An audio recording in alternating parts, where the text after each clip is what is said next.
So 1 Tessalonisense 4 vers 13 sê, broers, ons wil nie hê dat julle onkundig moet wees oor diegene wat ontslaap het nie, sodat julle nie treur soos die ander mense wat nie hoop het nie. Want as ons glo dat Jesus gesterf het en opgestaan het, God sal ook so diegene wat gesterf het deur Jesus met hom saamneem. Vers 15. Want dit sê ons vir julle deur die woord van die Here. Ons wat lewe en oorgebly het tot die koms van die Here, sal beslis nie diegene wat gesterf het voorwees nie.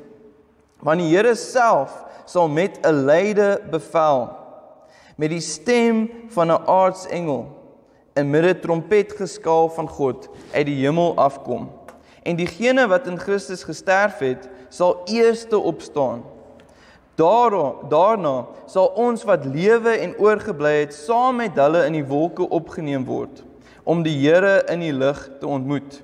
En so sal ons altyd by die Here wees. Vers 18. Troos, bemoedig, die woord daar is parakaleo, mekaar dan met hierdie woorde. En soos ons gesê het, parakaleo is wat op 'n hoof van 'n weermag, soos 'n generaal, sal voor 'n geveg met sy manne gaan praat het om hulle te bemoedig vir die geveg. So die Bybel sê hierdie gedeelte is 'n gedeelte wat jou moet bemoedig, wat jou moet troos, comfort, exhort, encourage. Maar vandag wil ons fokus op vers 16 van 1 Tessalonisense 4. En dit sê in 1 Tessalonisense 4 vers 16, want die Here self sal met 'n luide bevel, met die stem van 'n aartsengel. Nou in die RIV sê dit, want die Here self sal van die hemel neerdal en die leiding neem met 'n magtige militêre bevel, om die heiliges op te wek en God se troepe tot aksie aan te spoor. Dan die tweede gedeelte. En saam met daardie bevel, juis op daardie tydstip, sal ook die geweldige stem van 'n aartsengel gehoor word. Sê die stem van 'n aartsengel, die stem van 'n aartsengel. So ons gaan vandag fokus op die stem van 'n aartsengel. So die vorige keer het ons gekyk na hierdie woord bevel, wat keliosma in die Griekse woord is. Die Griekse woord wat vertaal word as bevel is keliosma. En dit is 'n oorlogsbevel om troepe vir aksie te versamel. Strydwaans, jagters, roeiers, kapteins van skepe om voor te berei vir oorlog. En in die meeste plekke dui dit op 'n harde, gesaghebbende uitroep. En dikwels een wat te midde van groot opgewondenheid geskreeu word. So Jesus gaan hierdie harde uitroep gee om ons aan te spoor, om ons reg te maak. Maar vandag wil ons kyk na die feit dat hierdie vers sê dat terwyl of reg op daai tyd wanneer Jesus hierdie harde bevel gaan gee, op daai selfde oomblik gaan daar ook die stem van 'n aartsengel gehoor word. En die woord stem hierso kom van die Griekse woord phonei. Sê phonei. Phonei. En dit beteken 'n stem, 'n geluid of 'n geraas, maar dit beteken ook om te dwarrel. En beeld die geluid van wind, vlerke of reisende water uit. So die beeld, die geluid van 'n massiewe menigte of 'n oorweldigende geluid uit. So Paulus sê nie of elke persoon op die aarde hierdie geluid sal hoor nie, maar definitief, die kinders van die Here gaan hierdie geluid hoor en die leerskare in die hemel gaan hierdie geluid hoor. En die magtige stem van die aartsengel sal ook deel wees van hierdie proses om al God se troepe tot volle aandag te wek en hulle tot aksie op te roep. So Jesus gaan hierdie bevel gee en dan vir die wat op hulle fone besig is, gaan hierdie engel hulle op hulle fone kontak. Dis 'n grappie. Okay. Wanneer is phone? Sien julle phone? Mens spreek dit phone uit, maar ek seker dis waar hulle die woord phone vandaan kry. So hierdie engel gaan jou bel, okay? Prys die Here. Nou Paulus het gesê, hierdie massiewe stem kom van 'n aardsengel af. En die woord aardsengel is 'n samestelling van twee Griekse woorde, argo en angelo. Angelos. En die woord argo beteken hoof of eerste of top. En die woord angelos is natuurlik 'n hemelse engel. Nou as 'n samestelling verwys hierdie woord na 'n hoofengel, 'n topengel, 'n engel met spesiale gesag onder die hemelse leerskare. Nou in die skrif maak sulke engele kragtige aankondigings en goddelike verklaringe en voer hulle magtige dade uit. Nou aardsengels word dikwels uitgebeeld as krygers, wat gestuur word om God se bevele met groot gesag en mag uit te voer. Nou alhoewel Paulus nie vir ons sê wie hierdie aardsengel is nie, meeste geleerdes glo hierdie is Michael. En die rede is omdat Judas 1 vers 9 sê vir ons, selfs Michael die aardsengel. En hierdie is die enigste keer wat 'n aardsengel genoem word by sy naam. So Michael is heel moontlik die aardsengel. So selfs Michael die aardsengel, toe hy van die duiwel verskil en met hom oor die liggaam van Moses geargumenteer het dit nie gewaag om 'n lasterlike oordeel uit te spreek nie, maar gesê, mag die Here jou straf. Nou wie is Michael? Michael is 'n aardsengel, maar hy is ook die beskermengel van Israel. Want in Daniël 10 vers 13 sê dit, maar die vors van die koninkryk van Persië het my 21 dae lank teengestaan. Maar kyk, Michael, een van die belangrikste vorste, het my te hulp gekom en ek was oorbodig daar by die konings van Persië. So Michael is een van die belangrikste vorste, een van die belangrikste engele.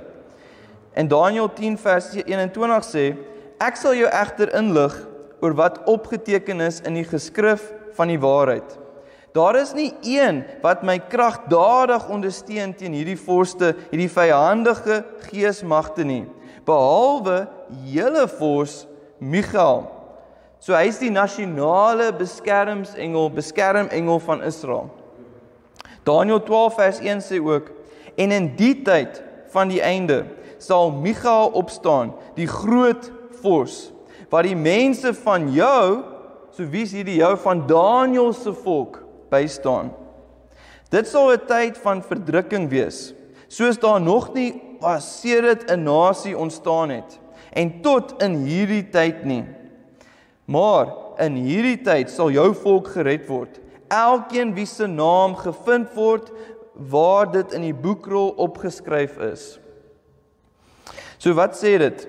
Dit sê vir ons dat Michael, heel moontlik Michael, gedurende hierdie tyd, presies op hierdie tyd wanneer Jesus 'n bevel gee, op presies daardie tyd gaan hierdie harde stem van heel moontlik Michael weer klink. En wat gaan dit doen? Michael gaan die hemelse troepe tot aksie galvaniseer. Hy gaan hulle aanspoor, hy gaan hulle opwek. En die lyke van die regverdiges uit hul grafte sal oproep.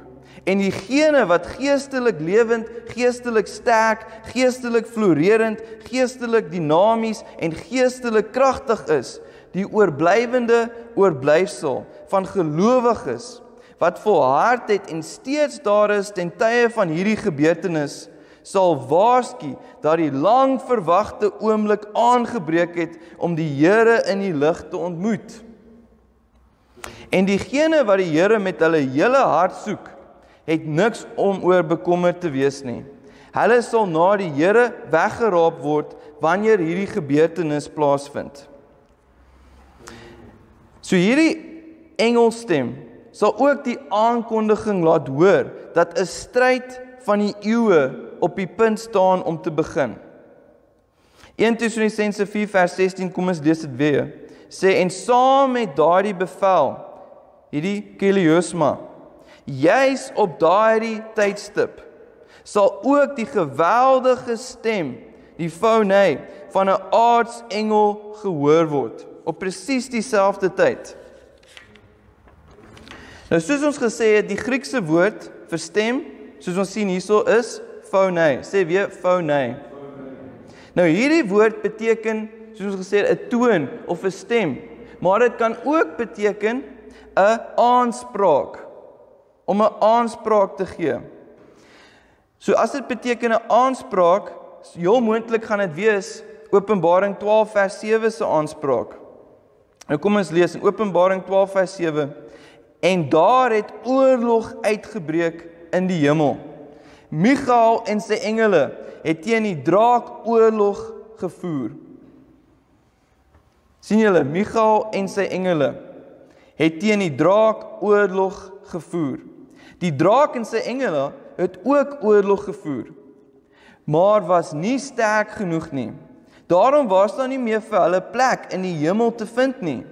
Die groot draak, die slang van welleer, wat duiwel en Satan genoem word, die verleier van die hele bewoonde wêreld, is toe uitgegooi. So hy is uitgegooi waar? Uit die hemel. Uit die hemel uitgegooi. Hy is op die aarde neergegooi en saam met hom ook sy engele. Nou vers 10. Toe het ek 'n harde stem, 'n phonē, dieselfde woord. Toe het ek 'n harde stem, 'n phonē in die hemel hoor uitroep. So ek glo hierdie verwys na Michael se harde stem. Die Bybel sê nie vir ons pertinent hierso dat dit Michael is nie, maar in konteks sê hy Michael veg. En dan onmiddellik sê hy hierdie harde stem. En dan in 1 Tessalonisense sê dit vir ons, hierdie aardsengel gaan met 'n harde stem uitroep. So in konteks lyk dit soos dit Michael is. Ek glo persoonlik dat dit dalk Michael is, wat nou hierdie uitroep gee. En wat sê hy? Nou het die verlossing en die krag en die koningsheerskappy van ons God deurgebreek. En ook die volmag van sy Christus. Omdat die aanklaer van ons broers uitgegooi is. Hy wat hulle dag en nag voor ons God aangekla het. Hulle het hom, Satan, oorwin op grond van die bloed van die lam en op grond van hulle getuienis. Selfs in die aangesig van die dood het hulle nie hulle eie lewens lief gehad nie. Vers 12. Daarom juig hemel en diegene wat in die hemel woon. So wie kan juig? Hulle wat in die hemel is.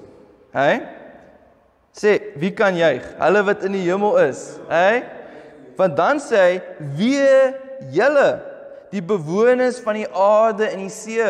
So dit beteken as jy op die aarde is, moet jy wee. Jy moet hartseer wees as jy op die aarde is. Want die duiwel het met groot woede na julle neergedaal, omdat hy weet dat hy min tyd oor het. Prys die Here. So jy moet bly wees as jy nie op die aarde is gedurende hierdie tyd nie.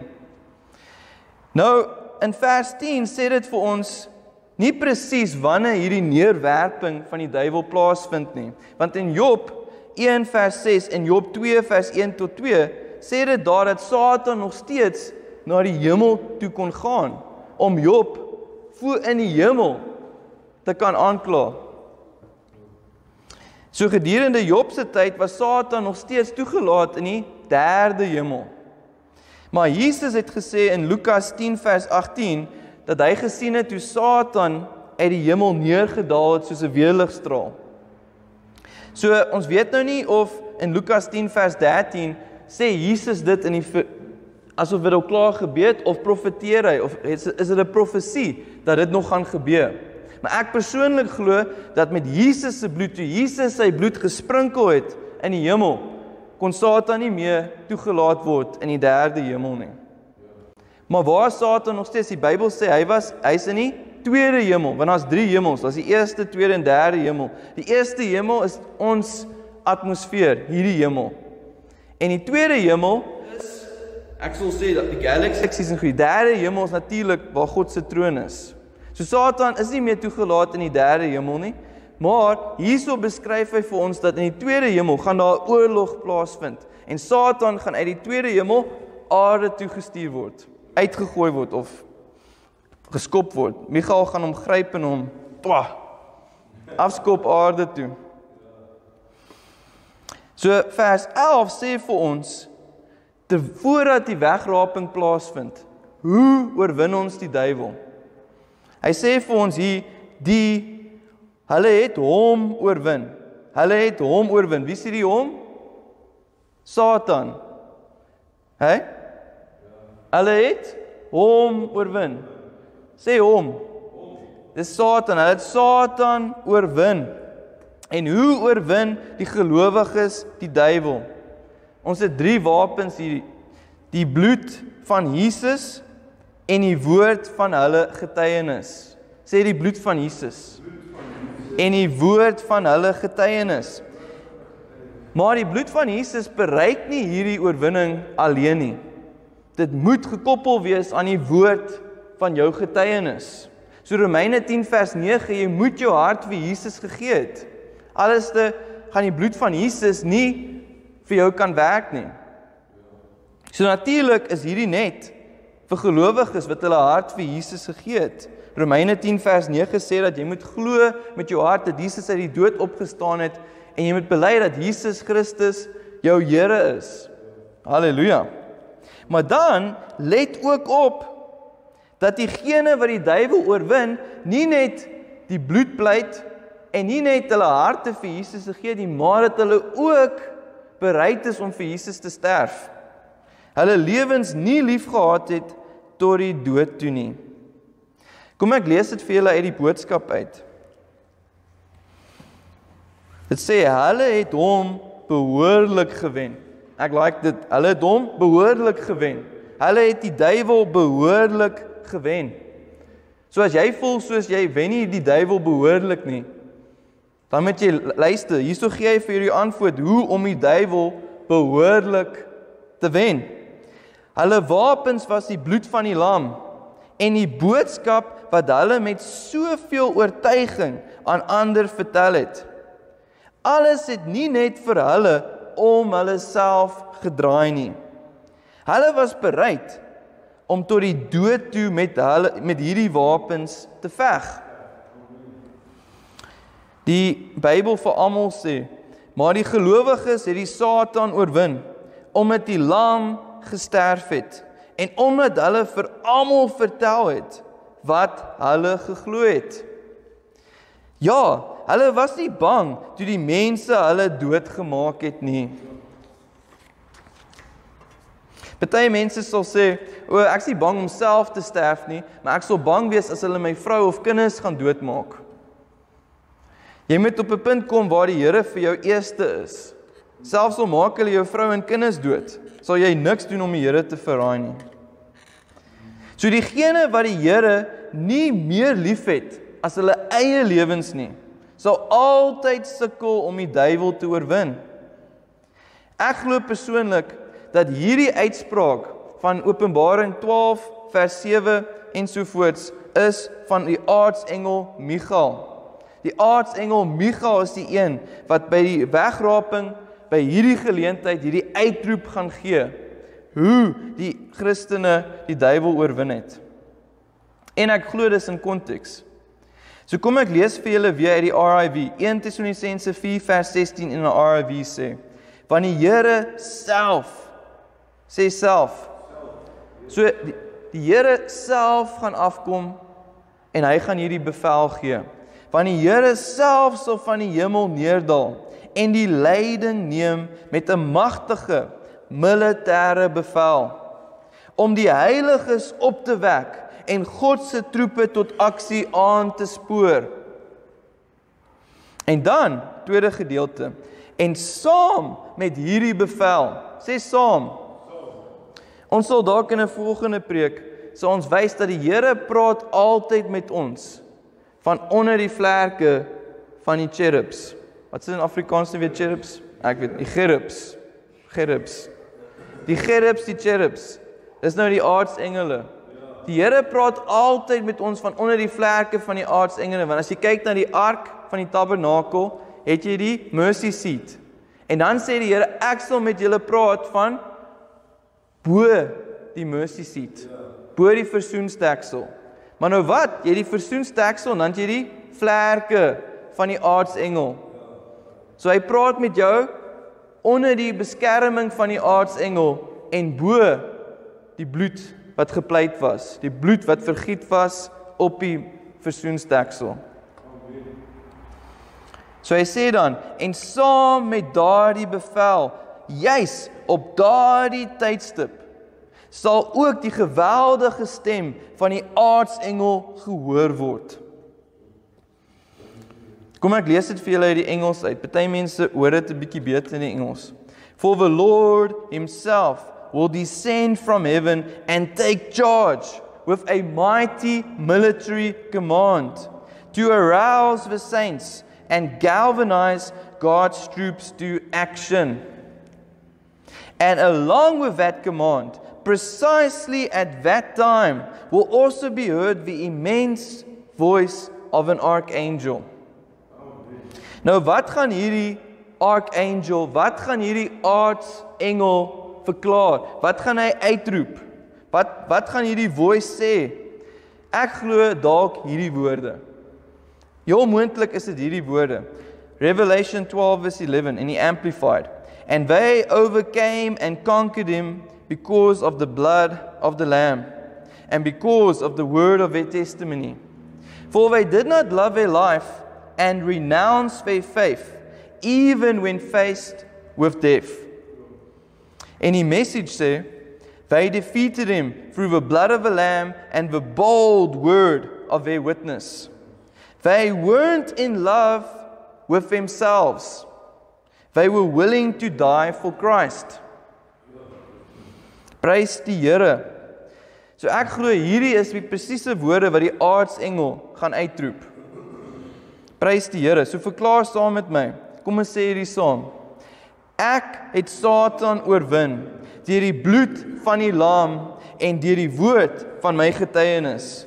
Want ek het my lewe nie liefgehad en my geloof nie verloon toe ek voor die dood te staan gekom het nie.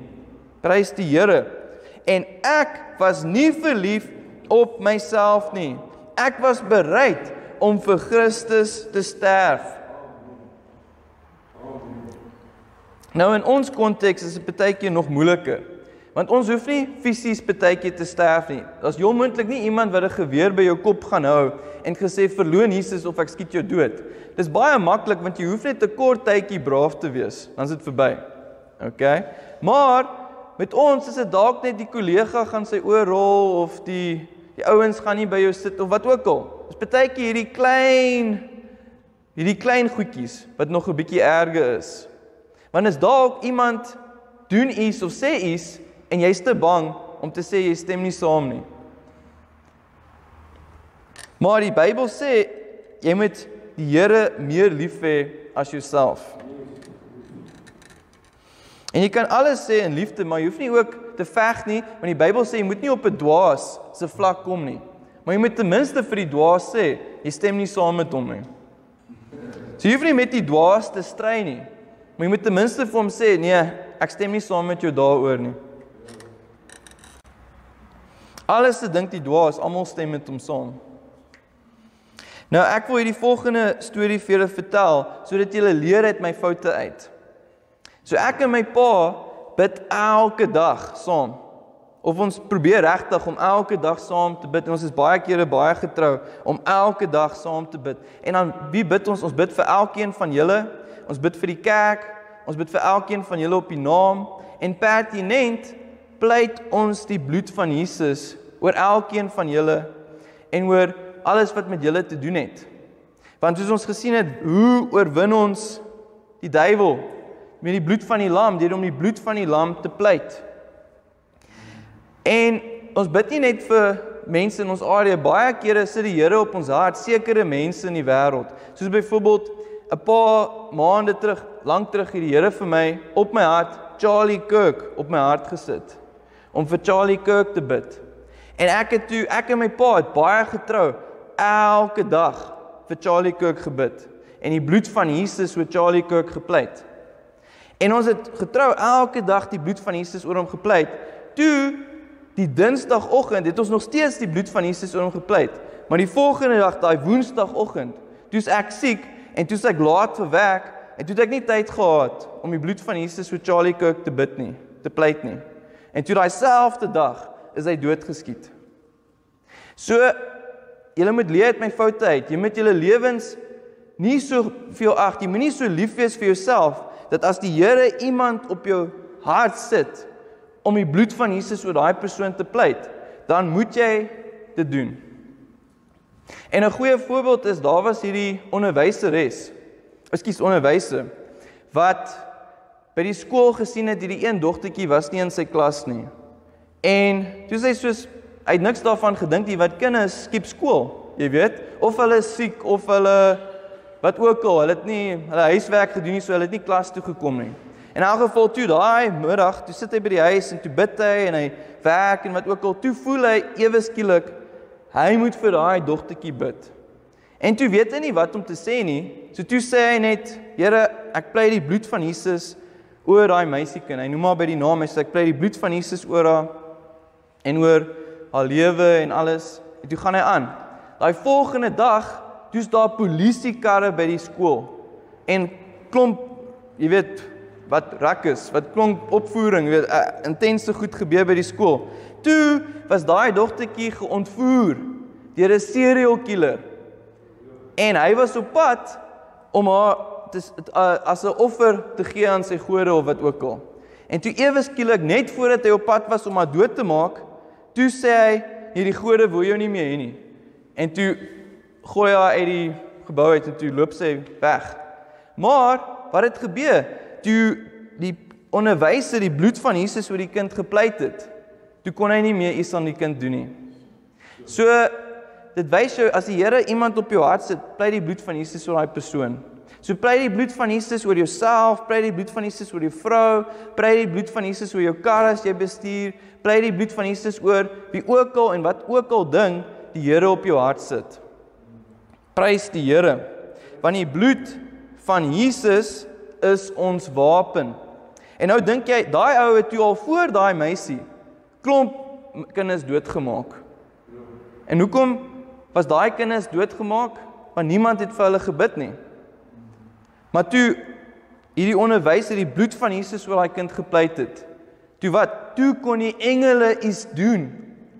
Toe kon die aartsengel 'n bevel gee, 'n uitroep gee, en sy engele stuur om te veg vir daai kind. Want die Bybel sê, daar's soveel engele, jy kan hulle nie eens tel nie. Daar's baie meer engele as wat daar mense is. Maar wat gebeur? Die engele sit en wag vir ons om die bloed te pleit. En dan sê, hoe kan om die bloed van Jesus te pleit iets doen? Die Bybel sê die bloed van Jesus het 'n stem. En wat sê daai stem? Daai stem verklaar beskerming. Daai stem van die bloed van Jesus verklaar genesing. Daai stem van die bloed van Jesus verklaar beter dinge as die bloed van Abel. Want wat sê die Bybel toe die bloed van Abel op die grond geval het? Toe wat sê die bloed? Wraak. Daar moet wraak wees, want ek is doodgemaak. Maar die bloed van Jesus verklaar beskerming. Halleluja. Prys die Here. So die bloed van Jesus het 'n stem. En die engele luister daarna. En die aantal engele kan nie getel word nie.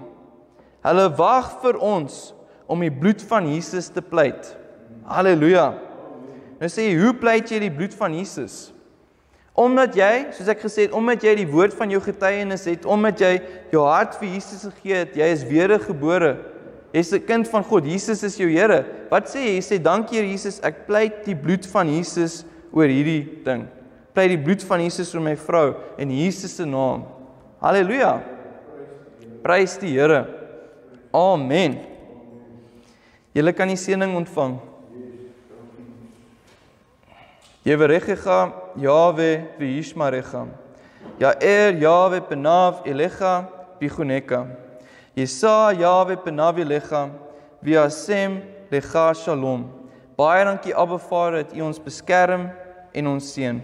Baie dankie Koning Jesus dat U aangesig oor ons laat skyn en vir ons genade gee.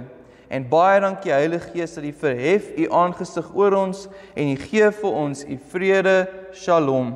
In Jesus se naam, Beshem Yeshua. Amen. Prys die Here. Halleluja. Prys die Here. Ek is Petrus de Tooy. As jy hierdie preek geniet het, like, share en subscribe tot ons YouTube kanaal. Deel dit met ander, want die waarheid sal mense vrymaak. Om Jesus as jou Here en Verlosser aan te neem, is die belangrikste besluit ooit. Romeine 10:9 en 10 sê, as jy met jou mond bely dat Jesus die Here is, en jy glo met jou hart, dat God hom in die dood opgewek het, sal jy verlos word. Met die hart glo ons en word regverdig verklaar. Met die mond bely ons en ons word verlos. Deur sy groot genade het Vader deur Jesus alles nodig gedoen dat jy gered kan wees. Bid saam met my. Jesus, ek bely dat U my Here en Verlosser is. Ek glo met my hele hart dat God U uit die dood opgewek het. Deur geloof in U woord ontvang ek nou U verlossing. Amen. Prys die Here. Nou dat jy wedergebore is daar 'n splinternuwe jy saam met Jesus in jou. En ek wil graag hê jy moet bid nou saam met my bid om die doping met Heilige Gees te ontvang. Jy sien Lukas 11:10 en 13 sê elkeen wat vra ontvang en wie soek vind en vir wie klop sal oopgemaak word. As julle wat sleg is goeie geskenke aan julle kinders gee, hoeveel te meer sal die Hemelse Vader die Heilige Gees gee aan hulle wat hom vra.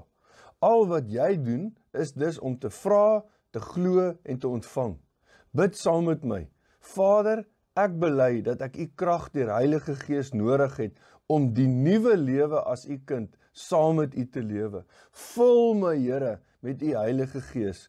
Deur geloof ontvang ek nou die doping met Heilige Gees.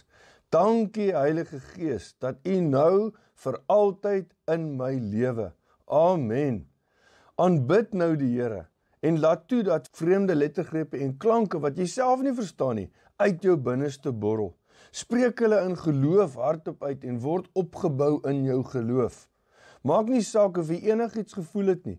Jesus sê Markus 11:24, alles waarvoor julle bid en vra, glo dat julle dit ontvang het en dit sal vir julle so gebeur. Amen.